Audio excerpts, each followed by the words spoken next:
Le chapitre 23, on va lire au verset 32. On conduisait aussi 2 malfaiteurs qui devaient être mis à mort avec Jésus. Lorsqu'ils furent arrivés à l'endroit appelé le crâne, c'est-à-dire Golgotha, ils le crucifièrent là, ainsi que les 2 malfaiteurs, l'un à droite et l'autre à gauche. Jésus dit: Père, pardonne-leur, car ils ne savent pas ce qu'ils font. Ils se partagèrent ses vêtements en tirant au sort. Le peuple se tenait là et regardait. Les magistrats eux-mêmes se moquaient de Jésus en disant: il en a sauvé d'autres, qu'il se sauve lui-même, s'il est le Messie choisi par Dieu. Les soldats aussi se moquaient de Jésus, s'approchaient pour lui présenter du vinaigre en disant: mais si tu es le roi des Juifs, si tu es le Messie, sauve-toi toi-même. Il y avait au-dessus de lui, de Jésus, cette inscription écrite en grec, en latin et en hébreu: celui-ci est le roi des Juifs, le Messie. Un des malfaiteurs crucifiés avec lui l'insultait en disant: si tu es le Messie, mais sauve-toi toi-même et nous avec toi. Mais l'autre le reprenait et disait: n'as-tu aucune crainte de Dieu, toi qui subis la même condamnation? Pour nous, ce n'est que justice, puisque nous recevons ce qu'ont mérité nos actes. Mais celui-ci n'a rien fait de mal. Et il dit à Jésus: Seigneur Jésus, souviens-toi de moi quand tu viendras régner. Jésus lui répondit: je te le dis, en vérité aujourd'hui, tu seras avec moi dans le paradis. Amen. De la croix jaillit l'espoir. L'espoir dans les situations les plus difficiles, les plus douloureuses. Et j'utilise ce mot, vous allez comprendre, les plus désespérées. Vous savez, certaines situations, et nous sommes passés par ce genre de tragédie, de souffrance, de douleur, de problèmes, d'épreuves, de situations. Nous sommes passés par là, mais nous en sommes sortis vainqueurs au nom de Jésus, par le sang de Jésus, à cause du Seigneur Jésus. Mais il y a des gens, et nous le savons malheureusement, tout autour de nous, eh bien, qui se trouvent dans des situations qui semblent désespérées. Il y a peut-être au milieu de nous quelqu'un qui semble se trouver dans une situation qui pour lui est absolument désespérée. Mais laissez-moi vous dire ce soir que, quelle que soit eh bien, la situation par laquelle traversons, dans laquelle nous sommes, quelque chose de bon peut prendre place. La crucifixion est une situation des plus désespérées. Je pense que vous serez d'accord avec moi. La crucifixion est une des situations les plus désespérées. Quand un homme, et ça il faut le comprendre, est cloué sur la croix, il est impuissant, il est sans espoir. Jésus a été cloué sur la croix. Et vous connaissez cette histoire, Jésus a été trahi, arrêté, il a été jugé, battu, flagellé, moqué. On l'a méprisé, on l'a recouvert d'injures, de crachats. Enfin, c'est terrible. Et vous verrez vers la fin des 4 évangiles, il y a des choses qui nous touchent et qui ne nous laissent jamais indifférents lorsque nous voyons ce que nous avons fait à Jésus. Moi, j'y suis pour rien. C'est les Romains, c'est les Juifs. Non, nous sommes tous responsables, coupables de la mort de Jésus. Car la Bible dit que c'était à cause de nos péchés. C'était pour nous. Pour que de cette croix, de l'œuvre de Jésus, de sa mort, l'espoir puisse jaillir dans nos situations les plus invraisemblables, les plus désespérées. Et il nous est dit donc que Jésus a été crucifié.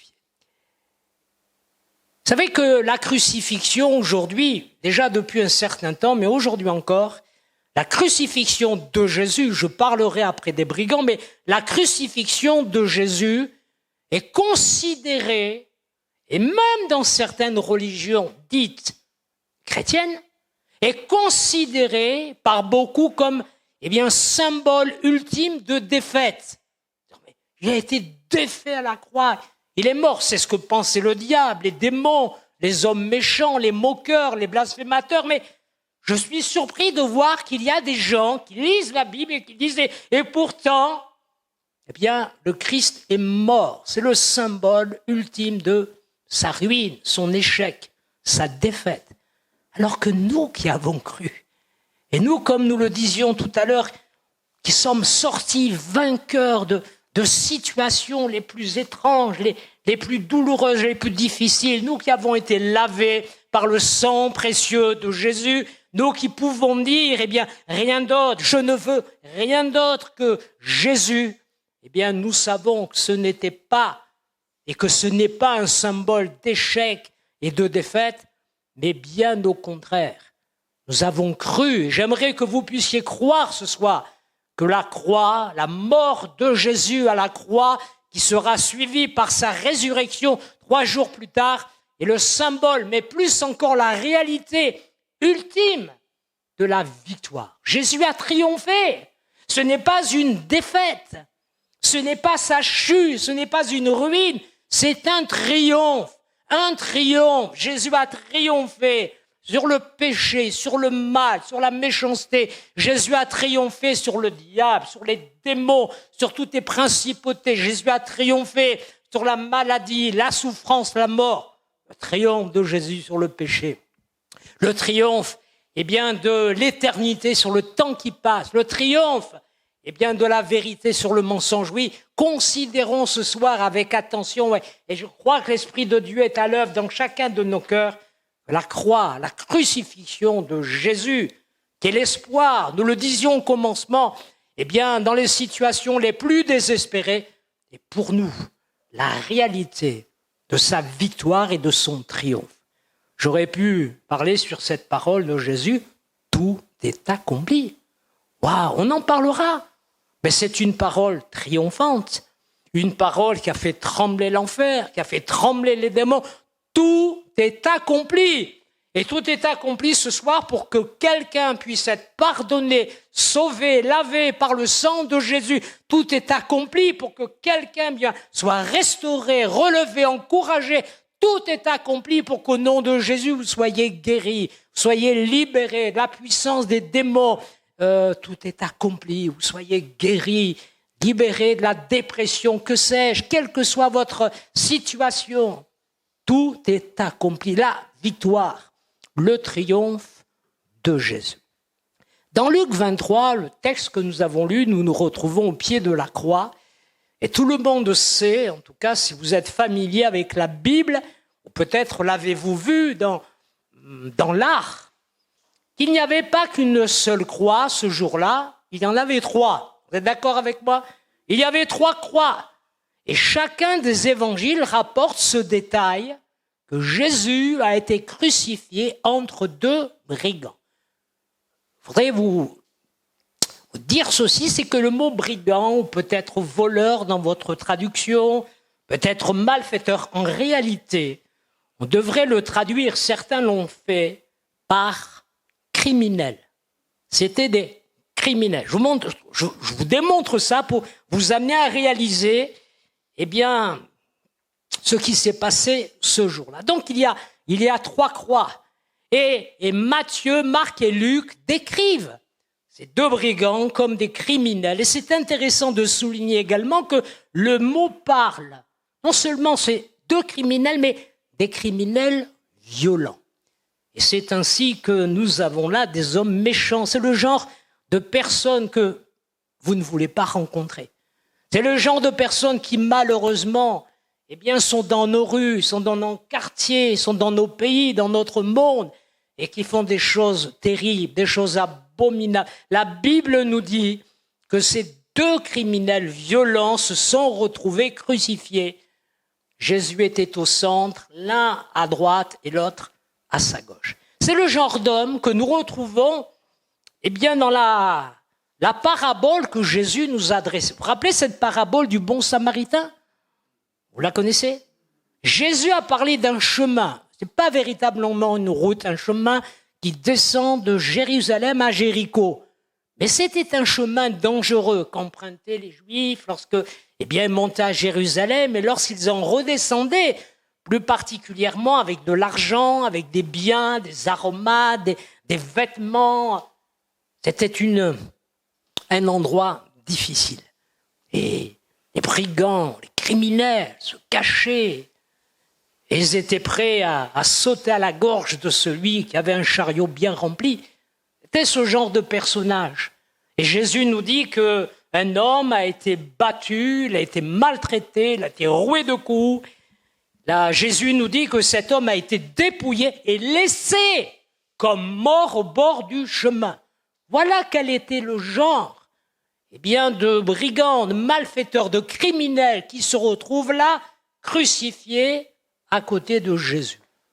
Les Romains, j'ai lu quelques livres d'histoire, enfin il y a longtemps, ça me revient, mais les Romains n'avaient pas pour coutume, c'était des barbares quand même, hein, parce que la crucifixion, c'est un instrument de torture, c'est abominable. Ce n'est pas eux qui l'ont inventé, ils l'ont récupéré, ils ont vu que la crucifixion était un message que l'on pouvait adresser, eh bien, aux autres, un message puissant, fort, horrible.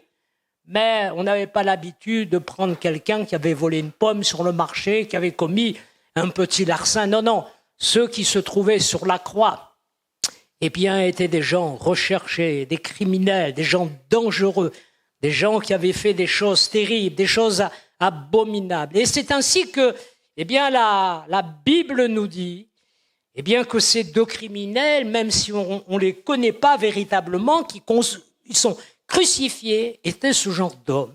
Ils auraient été responsables, certainement, eh bien, d'avoir volé, d'avoir blessé et très probablement d'avoir tué, d'avoir assassiné d'autres personnes. J'étais surpris en relisant ce texte. C'est l'une des grandes ironies de l'histoire, que Jésus, qui n'a jamais rien fait de mal, c'est pas une ironie, ça? Jésus, le pur, le saint, le juste, le parfait. Ce Jésus qui n'a fait que du bien. Lorsqu'on lit l'Évangile, on est émerveillé.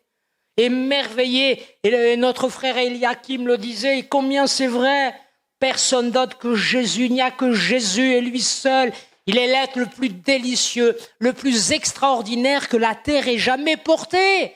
Il allait de lieu en lieu, faisant du bien, guérissant, délivrant ceux qui étaient sous l'empire du diable. De partout on voit Jésus, eh bien il va pardonner à la Samaritaine, il va la sauver, il la conduit au salut. Marie de Magdala, délivrée de 7 démons, et puis il y a cette femme prise en flagrant délit d'adultère. Tout le monde était sur le point de la lapider. Jésus, dans sa miséricorde, son amour et sa compassion, lui adresse la parole pour la pardonner, pour la sauver. On pourrait parler de ces multitudes nourries, de ces multitudes guéries, délivrées. Donc voyez-vous, Jésus, eh bien, pendant 3 ans et demi, c'est la période de son ministère terrestre, eh bien, n'a fait que du bien. C'est pour ça que j'insiste, et ça m'a frappé, ça m'a toujours frappé d'ailleurs. C'est l'une des grandes ironies de l'histoire, eh bien, que Jésus, qui n'a absolument jamais rien fait de mal, ce Jésus absolument saint, pur, sans défaut, parfait, se retrouve crucifié entre 2 personnes viles et méchantes.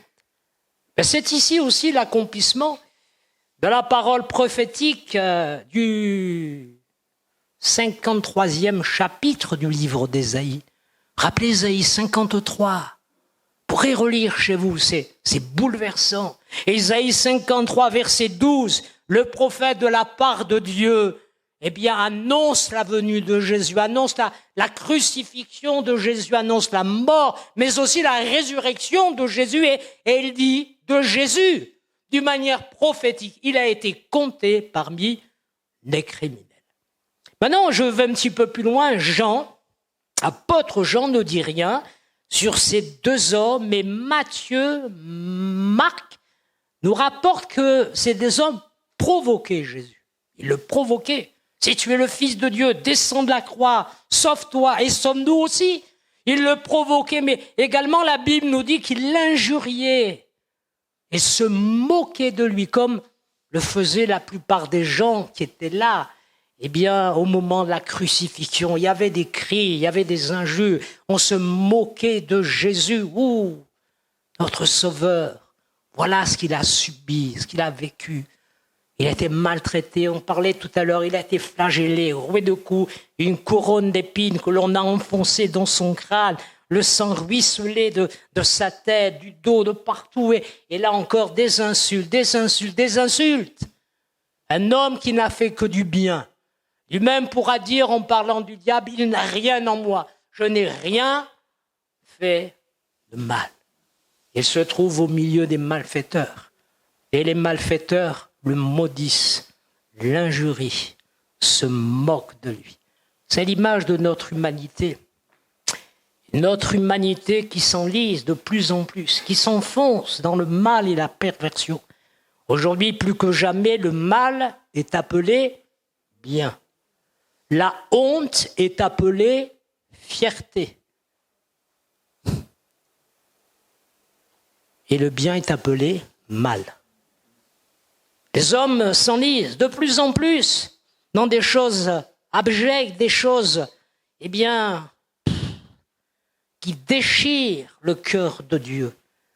Et je pense que c'est l'image de l'humanité. Je parle de ces deux brigands, mais aussi de ceux qui sont là, qui injurient, qui se moquent, qui méprisent Jésus, alors que la Bible dit que nous avons péché et que nous avons besoin d'être à l'écoute, de comprendre, de saisir que c'est là que se trouve notre salut. C'est dans la personne de Jésus, c'est dans l'œuvre de Jésus, c'est dans le sang que Jésus verse à la croix, que se trouve notre salut. Mais la Bible nous dit quelque chose de surprenant, alors que c'est Luc, c'est le texte que nous avons lu qui nous détaille cette histoire sur le changement qui s'est produit dans le cœur de l'un de ces deux brigands. Les autres n'en parlent pas.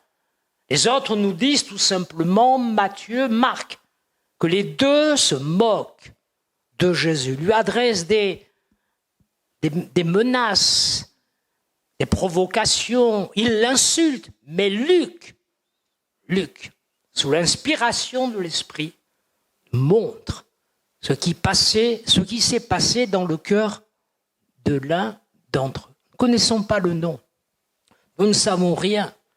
Nous ne savons même pas quel était le motif de sa condamnation, si ce n'est que c'est un criminel, et un criminel violent. Et vous savez, à l'époque, c'était la coutume, lorsque les Romains crucifiaient quelqu'un, mettaient à mort quelqu'un, ils mettaient une petite pancarte au-dessus de sa tête avec le motif de sa condamnation, sa culpabilité. Alors, je peux imaginer, la Bible ne dit rien au sujet des brigands, c'était marqué criminel, violeur, assassin, meurtrier.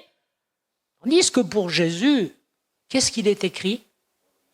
Celui-ci est le roi des Juifs. D'ailleurs, ça fait toute une histoire, cette pancarte au-dessus de la tête de Jésus, puisque religieux pas contents ont protesté à Pilate en disant non, Pilate, là, tu te trompes, ne fais pas écrire ça. Et Pilate leur a résisté au moins une fois. Pas que Pilate est rempli de remords, de regrets. Il sait qu'il est passé à côté de quelque chose de glorieux.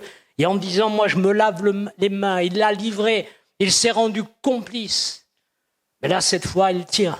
Et il tient bon. Elle dit, ce que j'ai écrit. Celui-ci est le roi des Juifs. Je ne sais pas quelle est... Imaginez qu'il y ait une pancarte au-dessus de notre tête. Oh, personne ne la voit. Et imaginez un peu, qu'est-ce qui serait inscrit ? Qu'est-ce qui serait inscrit ? En tout cas, cette inscription a dû interpeller le cœur de cet homme.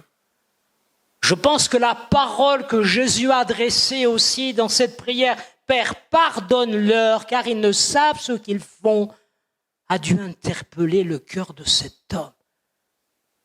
Il connaissait Jésus, enfin, il connaissait le nom de Jésus. En tout cas, vous savez, on sait peu de choses sur lui, mais j'essaie de savoir, de comprendre, en dehors du fait, bien sûr, que l'Esprit de Dieu est à l'œuvre pour le convaincre de péché, de justice, de jugement, mais j'essaie un petit peu de cerner cet homme et de voir que ce criminel violent, à un moment donné, alors qu'il injurie, il se moque, il méprise, quelque chose se passe. Je crois que la parole de Jésus, d'offrir le pardon au monde entier, lorsqu'il dit « Pardonne-leur, Père, car ils ne savent ce qu'il faut ». Waouh, ça a dû le percuter. La pancarte, celui-ci est le roi des Juifs, c'est-à-dire le Messie. Ça le percute. Quelque chose est en train de se passer. Alors nous ne savons pas exactement ce qu'il a pu entendre dire avant d'être arrêté et crucifié au sujet de Jésus. Mais vous savez, comme il y avait un engouement à Jérusalem, un engouement dans tout le pays à cause de Jésus, à cause des miracles, à cause de ses enseignements, à cause de son amour, de sa bonté, de sa compassion, il a dû entendre ici et là quelque chose au sujet de Jésus. La preuve, c'est que à un moment donné, il se tourne vers Jésus. D'abord, il s'adresse à son compagnon d'infortune. Il dit, maintenant, il faut arrêter. Il faut arrêter les insultes, il faut arrêter les blasphèmes, il faut arrêter de se moquer. Ne crains-tu pas Dieu? Vous voyez, c'est là que je vois que l'Esprit de Dieu est à l'œuvre. Il y a un revirement, quelque chose se passe. Il voit l'inscription, il connaît le nom de Jésus, en tout cas, il en a entendu parler. Il voit la façon dont Jésus meurt. Waouh, plein d'amour, de compassion, en offrant le pardon. Et cet homme, il dit à son compagnon, écoute, maintenant, il faut arrêter. Ne crains-tu pas Dieu, toi qui subis la même condamnation? Pour nous, c'est juste. Voyez-vous, c'est là que je me rends compte qu'il y a une démarche de repentance. C'est juste, car nous recevons ce que nous méritons. Nous avons mal agi, nous avons tué des gens, nous avons fait des choses ignobles, des choses abominables, et ce n'est que justice. Mais vous savez ce qu'il dit de Jésus? Mais lui, il n'a rien fait de mal. Voyez-vous, l'Esprit de Dieu est à l'œuvre. Il y a de la repentance dans le cœur de cet homme. Elle s'adresse alors à Jésus, lui disant, Seigneur Jésus, souviens-toi de moi quand tu viendras dans ton règne. Comment cet homme est-il passé en si peu de temps de la calomnie, de la méchanceté, des insultes, des blasphèmes, à ce moment précis où il invoque le Seigneur de tout son cœur, disant, Seigneur Jésus, aie pitié de moi, aie compassion de moi, souviens-toi de moi quand tu viendras dans ton règne. La réponse de Jésus ne s'est pas fait attendre. Vous avez remarqué? Jésus ne va pas lui dire c'est trop tard. Tu as eu des occasions, puis il ne fallait pas faire ceci, il ne fallait pas faire cela, il y a encore autre chose. Non. Jésus l'accueille avec beaucoup d'amour. Wow, je me dis, la force quand même de Jésus, malgré la situation dans laquelle il se trouvait, parce que je ne sais pas si vous vous rendez compte, on n'a pas le temps, je ne veux pas être très long, je vais écourter un peu, même à cause de la chaleur, mais ils étaient cloués, ils étaient suspendus entre ciel et terre, et les pieds cloués, également les mains, et on nous raconte que pour pouvoir respirer, il fallait faire quelques efforts et pousser sur les gens, trouver un peu d'air, parce qu'en général, ils mouraient tous d'asphyxie. Donc il y avait un effort considérable. C'est vrai pour le brigand qui s'adresse à l'autre, c'est vrai pour le brigand qui s'adresse à Jésus, lui demandant de le sauver, de lui faire grâce, de lui pardonner. Mais c'est vrai pour notre Seigneur qui a déjà prononcé des belles paroles. Il y a ces fameuses 7 paroles de la croix. Il a parlé avec beaucoup de justesse, beaucoup d'amour et de compassion. Et là, il s'arrête un instant pour un homme, pour un individu un individu repentant, un individu qui reconnaît eh bien, sa culpabilité, le mal qu'il a fait. Et Jésus lui dit, je te le dis, en vérité, aujourd'hui, tu seras avec moi dans le paradis.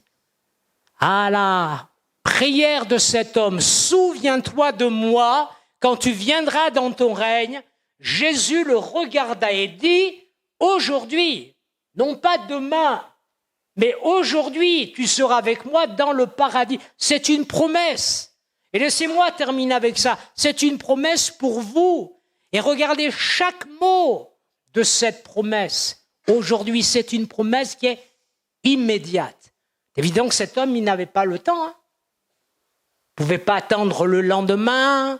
Jésus ne lui a pas dit, écoute, on va réfléchir, on verra un petit peu plus tard. Non, il ne lui restait que quelques heures à vivre. Et d'ailleurs, la Bible nous le confirme parce que Jésus, juste après avoir dit ces choses aux brigands, eh bien, il rendit l'esprit entre les mains de son Père. Et puis, les religieux encore, vu qu'il y avait le sabbat, il ne fallait pas que ça traîne trop longtemps, cette affaire. Et ils ont dit, eh bien, allez leur casser les jambes, et comme ça, ils vont vite mourir. Parce qu'en leur cassant les jambes, ils ne pouvaient plus prendre appui eh bien, pour essayer de trouver un peu d'air pour respirer. Et lorsque les soldats sont venus, ils ont vu le premier brigand, ils lui ont cassé les jambes, boum, il est mort. Le deuxième, et Jésus, il était déjà mort. Tout ça pour vous dire que c'était urgent. C'était urgent. Le salut de cet homme était urgent. Et Jésus lui dit, voici ma promesse. Elle est immédiate. Savez-vous que aujourd'hui, c'est le mot de Dieu. Demain, c'est le mot des hommes. Et quand Dieu parle, et Dieu parle ce soir, et quand Dieu veut saisir quelqu'un, et quand Dieu lui adresse une promesse de pardon, de salut, de restauration, alors que Dieu a prévu de belles choses, une grande bénédiction, Dieu dit c'est maintenant. Et c'est maintenant dans cette réunion, saisissez par la foi, recevez comme cet homme cette parole de Jésus qui vous transperce peut-être, et qu'elle puisse vous saisir. Réalisez ce soir que c'est maintenant. Je connais un jeune garçon qui un jour est venu bouleversé, touché, et puis on était quelques-uns, on a insisté, écoute, c'est bien que tu viennes. Il était dans une situation des plus désespérées. Elle avait entendu parler de Jésus, de la croix, de l'espoir qui jaillit de l'œuvre de la croix, et on a insisté. Écoute, c'était un samedi soir, la jeunesse revient demain, il y a le matin ou l'après-midi, reviens. Elle a dit, je vais réfléchir, ça m'a touché, il est parti en pleurant.